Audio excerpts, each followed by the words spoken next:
Assalamualaikum warahmatullahi wabarakatuh dan selamat sejahtera. Saya Muhammad Afizul Husni bin Azhar, bernama metrik C18A0144. Nama saya Siti Hajar binti Nuruddin, C18A0399. Saya Nurul Izzatin binti Ahmad memegang kad metrik yang bernombor C19A0667. Nama saya Sasabila binti Yusuf, bernama metrik C18A0388. Nama saya Nur Adilah binti Abdul Halim, bernama metrik C18E0210. Saya Aizah Husna binti Muhammad Azam, bernama metrik C18A0031. Saya Nur Syafiqah binti Yusuf, nombor metrik C17A0188. Nama saya Siti Fakriatun binti Muhammad Rosli, bernombor metrik C18A0395. Nama Lizafi Nur Azhiratul Aziz binti Abdul Aziz, pemegang kad metrik bernombor C18A0214. Nama saya Nasyazali binti Fakrazi, nombor metrik saya adalah C19A0622.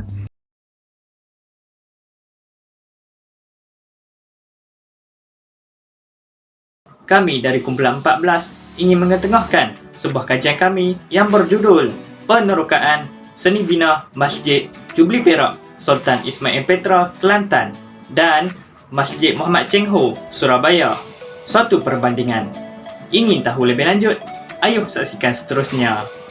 Baik, seterusnya saya akan memberikan tentang pendekatan yang digunakan dalam kajian, iaitu pengkaji telah menerapkan sebuah teori yang dikenali sebagai teori semiotik.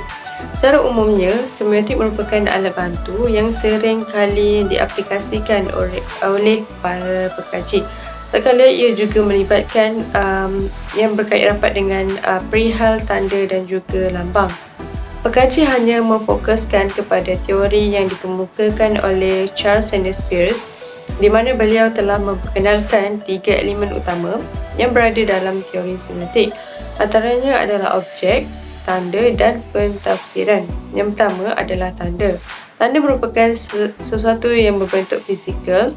Perihal tanda juga boleh ditakrifkan sebagai sebuah simbol kepada sesuatu perkara yang mampu menjelaskan makna sesebuah panca indera manusia. Seterusnya, menerusi pemaknaan objek pula. Perkara ini melibatkan konteks sosial yang merujuk dari tanda tersebut. Seterusnya, pada masa yang sama, pentafsiran pula berkaitan kepada aspek pemikiran manusia yang menggunakan tanda ke arah sesuatu makna yang lebih mendalam daripada objek yang merujuk kepada tanda tersebut. Baik, teori yang dicetuskan oleh Charles Sanders Peirce ini sedikit sebanyak dapat membantu dalam kajian ini, khususnya dalam mengenal pasti simbol, makna dan objek dari segi struktur reka bentuk pada bangunan, iaitu Masjid Jubli Perak Sultan Ismail di Kelantan atau dikenali sebagai Masjid Beijing, dan Masjid Muhammad Cheng Ho yang berada di Surabaya di Indonesia. Saya akan meneruskan pembentangan ini dengan objektif kajian, di mana objektif kajian bagi penerokaan seni bina Masjid Jubli Perak Sultan Ismail Petra, Kelantan dan Masjid Cheng Ho, Surabaya. Hal ini mempunyai 2 objektif kajian, iaitu yang pertama, mengenal pasti seni bina Masjid Jubli Perak Sultan Ismail, Kelantan dan Masjid Cheng Ho, Surabaya dengan mengaplikasikan teori semiotik. Manakala objektif kajian yang kedua pula ialah menganalisis perbandingan antara seni bina Masjid Jubli Perak Sultan Ismail Petra, Kelantan dan Masjid Muhammad Cheng Ho, Surabaya dengan menggunakan teori semiotik. Saya akan menceritakan tentang sejarah seni bina Masjid Jubli Perak atau lebih dikenali sebagai Masjid Beijing. Lahirnya idea bagi cadangan pembinaan masjid yang berseni bina Cina oleh Yang Amat Berhormat Tuan Guru Datuk Ni Abdul Aziz bin Nikmat adalah berdasarkan kepada prinsip agama Islam ialah agama yang syumul untuk semua bangsa. Tidak kira apa sahaja adat dan juga budaya, asalkan ia pada jalan yang ditentukan ilahi, maka ianya adalah hasanah. Cadangan pembinaan masjid yang berseni Cina ini dicadangkan dalam mesyuarat jawatan kuasa perancang negeri kali pertama 1997 pada 30 September 1997. Sehubungan dengan itu, sebuah jawatan kuasa yang dipengerusi oleh Yang Amat Berhormat Timbalan Menteri Besar Kelantan telah dibentuk bagi mengenal pasti reka bentuk dan juga tapak yang sesuai bagi tujuan pembinaan masjid tersebut. Pada awalnya, beberapa tapak telah dikenal pasti di sekitar Bandar Kota Baru dan juga Pasir Pekan. Walau bagaimanapun, setelah diteliti, didapati semua tapak tersebut tidak sesuai kerana keluasannya kurang mencukupi. Lebih lagi, sebahagiannya adalah tanah milik yang memerlukan pengambilan balik tanah dengan kos yang agak tinggi. Akhirnya, pada 14 November 2002, Jawatankuasa telah mengenal pasti tapak baru seluas 3.7 ekar di tepi lebuh raya Pasir Mas, Rantau Panjang. Cadangan tapak ini dikemukakan pada Jawatankuasa Perancang Negeri dan telah mendapat persetujuan Yang Amat Berhormat Tuan Guru Datuk Menteri Besar. Setelah berbincang, Jawatankuasa bersetuju supaya konsep masjid yang dicadangkan adalah bercirikan seni bina Cina. Seperti masjid lain, Masjid Jubli Perak direka bentuk menggabungkan kombinasi beberapa komponen. Masjid ini mempunyai seni bina yang amat unik, menggabungkan seni bina Cina dan juga Islam dan menyerupai Masjid New Ji di Beijing, China yang berusia lebih daripada 1000 tahun. Sekian, itu sahaja perkongsian tentang sejarah seni bina Masjid Jubli Perak daripada saya. Saya berharap perkongsian ini memberi manfaat kepada semua. Saya akan menceritakan sedikit mengenai sejarah seni bina Masjid Muhammad Cheng Ho. Masjid Cheng Ho atau nama rasminya Masjid Al-Islam Muhammad Cheng Ho, Sriwijaya Palembang, adalah sebuah rumah ibadat untuk orang Cina Muslim khususnya yang terletak di Jakabaring, Palembang, Sumatera Selatan, Indonesia. Nama masjid ini juga dinamakan bagi menghormati laksamana Cina Islam yang terkenal, iaitu Zheng He ataupun dikenali juga sebagai Laksamana Cheng Ho. Masjid ini dibina dengan gabungan unsur seni bina dari Kepulauan Cina, Melayu dan Indonesia. Pembinaan masjid ini bermula pada tahun 2003 dengan meletakkan batu pertama dan dirasmikan pada tahun 2006. Masjid ini juga mempunyai 2 tingkat yang mana dapat menampung lebih kurang 600 orang jemaah pada satu masa. Seterusnya, masjid ini dibina di atas 5,000 meter persegi tanah dan ianya mempunyai reka bentuk yang unik yang mana menggabungkan unsur budaya Palembang itu sendiri dengan seni bina Cina dan juga Arab. Menara yang terdapat pada masjid ini juga turut diilhamkan oleh pagoda Cina yang mana ianya diwarnakan dengan warna merah dan juga warna hijau jet. Masjid ini juga telah beroperasi sejak daripada pembukaan pada tahun 2008 sehingga sekarang. Okey, saya akan membentangkan berkenaan reka bentuk Masjid Jubli Perak Sultan Ismail atau lebih dikenali sebagai Masjid Beijing. Masjid ini merupakan ilham atau idea asal daripada almarhum Tuan Guru Nik Abdul Aziz yang merupakan Menteri Besar Negeri Kelantan. Reka bentuknya dapat kita lihat menerusi reka bentuk dan struktur bangunan tersebut, di mana dari sudut pandangan luaran kita dapat melihatnya ia mempunyai persamaan dengan tokong Cina. Seterusnya kita dapat lihat juga reka bentuk bumbung yang berbentuk melengkung. Bumbung ini diimport khas daripada negara China dan ianya mempunyai nilai estetika tersendiri. Selain itu juga kita dapat lihat daripada binaan mimbar yang terdapat di dalam masjid. Mimbar ini mempunyai konsep yang sama seperti bangunan di negara China. Masjid ini mempunyai keluasan sepanjang 3.7 hektar dan dapat kita lihat juga reka bentuk bangunan yang mempunyai menara, di mana menara tersebut mempunyai ketinggian sebanyak 5 tingkat dan pada bahagian atasnya ia dapat dilihat reka bentuk seperti serban yang dililit pada tiang tersebut. Serban itu mempunyai ciri khas dan lilitan nama-nama Rasul yang ditulis menggunakan tulisan kha. Seterusnya dapat kita lihat menerusi binaan ruang solat yang terbahagi kepada 2. Ruang solat ini mempunyai ciri khas reka bentuknya yang mampu menampung 800 hingga 1000 jemaah pada satu masa. Pada bahagian ini, saya akan menceritakan serba sedikit mengenai reka bentuk Masjid Muhammad Cheng Ho di Surabaya. Rekaan Masjid Muhammad Cheng Ho ini adalah diinspirasikan daripada reka bentuk Masjid New Ji di Beijing. Reka bentuk yang terdapat pada masjid ini ialah seperti bentuk geometri, bentuk tanaman serta unsur reka bentuk seni bina Cina. Panjang masjid ini adalah lebih kurang 11 meter manakala lebar pula ialah 9 meter. Pada bahagian bumbung masjid ini, reka bentuknya seakan-akan sebuah pagoda, iaitu mempunyai 3 lapisan. Jika dilihat pada bahagian puncak bumbung masjid ini, terdapat kalimat Allah yang ditulis dalam bahasa Jawi. Antara keunikan yang dapat dilihat pada Masjid Muhammad Cheng Ho ini ialah pintu masjid dibina tanpa menggunakan daun pintu.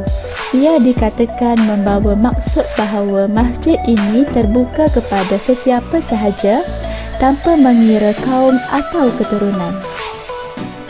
Pada bahagian kiri bangunan Masjid Muhammad Cheng Ho ini terdapat sebuah beduk yang digunakan dan diketuk apabila masuk waktu solat. Jika dilihat pada sisi kanan Masjid Muhammad Cheng Ho ini pula, terdapat lukisan serta arca yang berbentuk sebuah kapal. Ia dibina bagi menunjukkan bahawa Muhammad Cheng Ho serta kapalnya pernah mendarat di Indonesia. Kita beralih pula pada bahagian dalaman ruang Masjid Muhammad Cheng Ho ini. Luas masjid ini dianggarkan lebih kurang 21 kali 11 meter. Jika dilihat pada bahagian utama masjid, terdapat tempat khutbah yang berbentuk seakan-akan pintu gereja. Pada bahagian atap pula, ia berbentuk 8 penjuru. Dalam budaya Tionghoa, ia membawa maksud kejayaan serta keuntungan. Namun begitu, terdapat juga unsur Islam, iaitu pada tulisan kaligrafi Arab yang dilukis pada setiap sisi atap masjid. Baiklah, hari ini saya akan berkongsi serba sedikit berkenaan dengan warna Masjid Jubilee Perak Sultan Ismail Petra atau lebih dikenali sebagai Masjid Beijing. Sebagaimana yang kita ketahui, warna merupakan elemen seni yang dihasilkan apabila cahaya menyentuh objek kemudian dipantulkan kembali ke mata yang mana bertindak sebagai daya tarikan kepada sesiapa yang melihatnya. Oleh itu, seperti mana yang dapat kita lihat, masjid ini mempunyai beberapa gabungan warna, iaitu bangunannya yang berbumbung hijau dan diselari dengan warna merah, yang mana merupakan warna yang mendominasi keseluruhan hiasan pada bahagian puncak, manakala warna pada bahagian ruang serambi menuju ke ruang dalam masjid, dinding, tiang serta menara adalah berwarna kuning dan putih. Seterusnya terdapat juga warna biru muda yang digunakan pada jubing yang terletak di garisan dinding mihrab yang menghadap ke arah kiblat dengan menerapkan dan mengaplikasikan bentuk yang unik serta seni hiasan yang indah. Saya akan menerangkan penggunaan warna pada bahagian reka bentuk pada Masjid Muhammad Cheng Ho di Surabaya, Indonesia. Masjid ini hanya menggunakan warna-warna asas seperti putih, merah, hijau dan kuning. Warna kuning digunakan pada tiang-tiang masjid dan sedikit digunakan pada bahagian bumbung. Warna merah pula digunakan pada pemelih bumbung masjid dan dikombinasikan dengan warna hijau dan warna merah. Warna hijau digunakan pada bumbung masjid, iaitu diambil dari inspirasi masjid di China, iaitu melalui adat kaum Tionghoa. Dan yang terakhir, warna putih. Warna putih digunakan pada bahagian dinding dan juga siling masjid. Warna mempunyai banyak peranan selain daripada sebagai Biasanya ini juga sebagai keselesaan para jemaah di masjid tersebut. Okey, seperti yang dikaji iaitu tentang Masjid Cheng Ho Surabaya dan juga Masjid Jubilee Perak Ismail Petra Kelantan. Kedua-dua masjid ini iaitu mempunyai pengaruh daripada Cina, dan kesan daripada pengaruh Cina itu yang memberikan kesan yang sangat unik bagi pembinaan masjid-masjid tersebut. Okey, seperti Masjid Cheng Ho Surabaya, masyarakatnya yang terdiri daripada pelbagai bangsa dan agama. Salah satu bukti mengenai Masjid Cheng Ho ini adalah ia mempunyai sentuhan daripada Cina, dan juga ia merupakan masjid yang pertama yang menggunakan nama China Muslim sebagai nama masjid. Okey, ia bukan saja dari segi nama. Masjid Cheng Ho Surabaya ini juga memberikan seni bina yang sangat unik, tetapi dapat juga kemudahan lain seperti tadika, padang sukan, pejabat, tempat khusus, bahasa Cina dan juga kantin. Okey, bagi Masjid Jubilee Perak Ismail Petra Kelantan pula, ia memberikan kemudahan juga, iaitu seperti ada dewan serbaguna, dewan makan, perpustakaan dan perpustakaan masjid. Okey, kesimpulan yang dapat simpulkan daripada ini adalah dengan pelayaran Cheng Ho di seluruh Nusantara, ia telah memberikan impak yang besar pada perkembangan reka bentuk Masjid Cheng Ho yang ada di Surabaya dan juga Kelantan. Itu sehingga ini banyak masjid yang dinamakan Masjid Cheng Ho. Hasil gaya seni binanya juga didominasi oleh 4 warna, iaitu merah, biru, kuning dan hijau. Bukan simbol kebahagiaan, kemasyhuran, harapan dan kemakmuran. Jelaslah bahawa sumbangan ilmuwan Islam dalam tamadun Cina telah mengukuhkan perhubungan antara bangsa dan juga antara negara Cina dan juga negara-negara Asia lain. Sekian, terima kasih.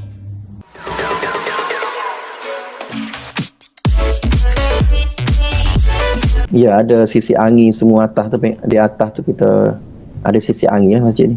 Jadi objektif sebenarnya pembinaan masjid ni, bina masjid yang bercirikan seni bina China ni adalah untuk memberi gambaran bahawa Islam itu adalah agama universal, sesuai untuk semua bangsa. Jadi kita harus terasa dipunyai oleh seluruh komuniti tanpa mengira perbezaan bahasa, budaya dan keturunan. Dan juga untuk menceritakan sikap keterbukaan kerajaan negeri terhadap bukan Islam. Jadi untuk kemudahan kepada pengunjung-pengunjung pekan atau panjang sendiri. Dan juga kemudahan kepada penduduk setempat lah. Kerana tak ada lagi masjid yang masjid yang besar lah, mempunyai kapasiti yang besar untuk muatkan ramai orang, dan juga di tepi jalan. Jadi masjid inilah masjid yang pertama di Rantau Panjang ini, yang berada di lokasi yang sesuai ataupun lokasi yang strategik lah. Ya, semua bentuk ukiran tu diadaptasi ataupun diambil dari contoh daripada Masjid Beijing China. Contohnya kita boleh tengok di bawah bumbung ataupun dekat dengan dia ada satu kayu yang bentuk kayu tu dia tiru daripada Masjid China jugalah. Jadi kayu tu mungkin kayu dia tempatan lah, cuma dibuat di sini. Dia ambil contoh macam di China juga. Tujuannya adalah itulah unik lah kita tengok. Di bawah bumbung tu ada ukiran-ukiran kayu. Sekeliling dalam solat ni dia ada blok-blok lain. Seperti tadilah kalau kita naik pintu utama tu, dia ada blok tempat tangga Dan juga tepi sebelah kanan kiri tangga tu dia ada ruang bazar tu, ruang bazar. Dan juga pintu masuk bagi muslimat belakang, daripada arah belakang ada bangunan ataupun blok untuk kelas Al-Quran dan juga kantin. Dan sebelah kanan ataupun kalau kita naik daripada tangga utama, maka sebelah depan ataupun sebelah kanan masjid dia ada tandas muslimi dan muslimat dia ada dua blok lah. Dan juga depan bahagian hadapan depan arah kiblat ni dia ada satu blok untuk pustaka, kita buat pustaka mini pustaka. Ya, mozaik itu daripada tempatan juga lah. Tempatan. Allah yaftah alaihi futuhan alifin, Allahumma faqihu fid din wa ta'wil. Semoga kita semua diberi hidayah oleh Allah, diberikan ilmu-ilmu yang bermanfaat untuk kita dan juga untuk disebarkan kepada saudara-saudara kita. Saja saya ucapkan terima kasih kepada semua. Jadi ada silap kata saya mohon maaf. Semoga kita berjumpa lagi. Wabillahi taufiq wal hidayah. Assalamualaikum warahmatullahi wabarakatuh.